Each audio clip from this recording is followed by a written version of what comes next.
பெஞ்சல் புயல் கரையை கடக்க தொடங்கி இருக்கிறது. அதன் கரை கடக்க தொடங்க ஆரம்பத்திலிருந்தே தரைக்காற்றின் வேகம் குறிப்பாக 50 கிலோமீட்டர் 60 கிலோமீட்டர் வேகத்தில் வீசிக்கொண்டிருக்கிறது. நாம கூட பகுதி இந்த பட்டினப்பாக்கம் கடற்கரையில் தான் நின்று கொண்டிருக்கிறோம். அதாவது இந்த கடலில் கோர தாண்டம் நீங்க பார்க்கலாம். குறிப்பாக அடுத்த 3 மணி நேரத்தில் கரையை கடந்து விடும் என தெரிவிக்கப்பட்டிருக்குது. அந்த இடையில் குறிப்பாக இந்த கடலுடைய சீற்றமும் கொந்தளிப்பும் எவ்வாறு இருக்கிறது நேரடியாக நீங்க பார்க்கலாம். நமது ஒளிப்பதிவு தருண் அந்த காட்சிப்படுத்தி வருகிறார். அதிலிருந்து வரக்கூடிய கொந்தளிப்பினுடைய தாக்கமும் மற்றும் அதிலிருந்து வரக்கூடிய காட்சியின் வேகமும் இந்த லூப் சாலையில் இருக்கக்கூடிய லூப் சாலை வரைக்கும் அதனுடைய தாக்கம் இருக்கிறது. இந்த பகுதியில் பயணிக்கக்கூடிய மக்கள் அனைவருமே இங்க வந்து முழுமையாக பார்த்து கொண்டும் மற்றும் செல்ஃபி எடுத்தும் செல்லக்கூடிய காட்சிகளை நம்மால பார்க்க முடிகிறது. குறிப்பா லூப் சாலை முழுவதுமாக அந்த மணல் மேடு, அதாவது கடற்கரை இருக்கக்கூடிய அருகில் மணல் முழுவதுமாக லூப் சாலை வந்து அடைந்து விட்டது. அதாவது வாகன ஓட்டிகளும் மிகுந்த சிரமத்துக்குள்ளாகிறார்கள். எப்படி ஒரு சாதாரண நாளில் கடலுடைய சீற்றம் எவ்வாறு இருக்குமோ அதை விட வீரியமாக இருக்கும் காட்சியை நம்மால பார்க்க முடிகிறது.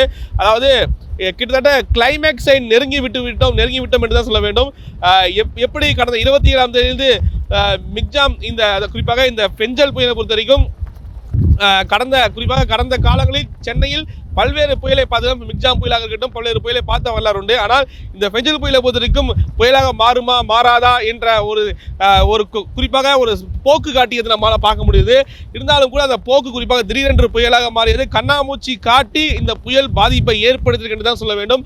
இந்த 2 நாட்களாக காட்டிய போக்கிற்கு தற்சமயம் கிளைமேக்ஸை நெருங்கி விட்டோம். ஏனால் புயல் கரையை கடக்க தொடங்கிவிட்டது. கண்பகுதி பாதிப்பதுவிடம் 12 மணிக்குள்ளே கரையை கடந்து விடும் தெரிவித்திருக்கிறார்கள். ஓஎம்எஸ் சாலையிலுடைய இந்த வடகடலோர பகுதியில் முழுவதுமாக இந்த கடலின் சீற்றமும் அதிகரித்து காணப்படுது. மரக்கான பகுதியில் தான் கரையை கடக்கிறது. அதுக்கேற்ற பாதிப்பும் இருக்குது. ஆனால் இதனால் நாளை குறிப்பாக சில மாவட்டத்தில் இந்த புயல் கரையை கடந்து விட்டால் குறிப்பாக நாளை சில மாவட்டங்களில் கனமழை பெய்யும். அதுக்கு ரெட் அலர்ட்டும் எடுத்திருக்கிறார்கள். ஆனால் சென்னைக்கு பாதிப்பு இருக்குமா? சென்னையிலும் மழை பெய்யும் தெரிவிக்கப்பட்டிருக்கிறது. நாளை மழை பெய்யும் தெரிவித்திருக்கிறார்கள். அது கனமழையாக இருக்குமா ஒரு அச்சமும் இருக்கிறது. இந்த புயலுக்காகவே இந்த புயலின் காரணமாக காலையிலிருந்து பெய்த மழையால் வட சென்னை உள்ளிட்ட பல்வேறு பகுதிகளில் குறிப்பாக தண்ணீர் இன்னும் தேங்கி இருக்கிறது. இருந்த போதிலும் கூட இந்த புயல் கரையை கடந்த பிறகு மழையின் தாக்கம் அதிகமாக இருக்குமா ஒரு அச்சமாக இருக்கிறது. இருந்த போதிலும் இந்த புயலின் தாக்கம் நேரம் ஆக அதாவது 12 மணிக்குள் கடந்து விடும் என வானிலை ஆய்வாளர்கள் தெரிவித்திருந்தாலும் கூட இந்த காற்றின் வேகமும் தரைக்காற்றின் வேகமும் இந்த மணலும் தரைக்காற்றும் சேர்ந்து அடிக்கும் பொழுது இந்த பகுதியில் பயணிக்கும் பொழுது மிகுந்த சிரமத்துணர் காட்சியை நம்மால பார்க்க முடியுது. நம்மளால் நின்று கூட இந்த பகுதியில் நம்மளால் தகவல் சொல்ல முடியல. காற்றின் வேகமும் குறிப்பாக மணலும் சேர்ந்து நம் கண்ணுக்குள் நுழையக்கூடிய பாதிப்பை நம்மளால் உணர முடியுது. அதனால் குறிப்பாக இந்த கடல் கொந்தளிப்பும் நேரடியாக காட்சி நீங்கள் பார்க்கலாம். நம்ம ஒளிபர தொடர்ந்து காட்சிப்படுத்தி வருகிறார். இந்த பகுதியுடைய படகுகளும் நீங்கள் பார்க்கலாம். படகுகளும் நிறுத்தி வைக்கப்பட்டிருக்கிறது.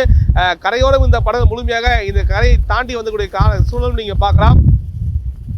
தொடர்ந்து இந்த கடல் கொந்தளிப்பு கடல் சீற்றம் இருக்கும் நிலையில் கரையை கடந்த பிறகு எது போன்ற பாதிப்பு இருக்கும் பின்புதான் பார்க்க வேண்டும்.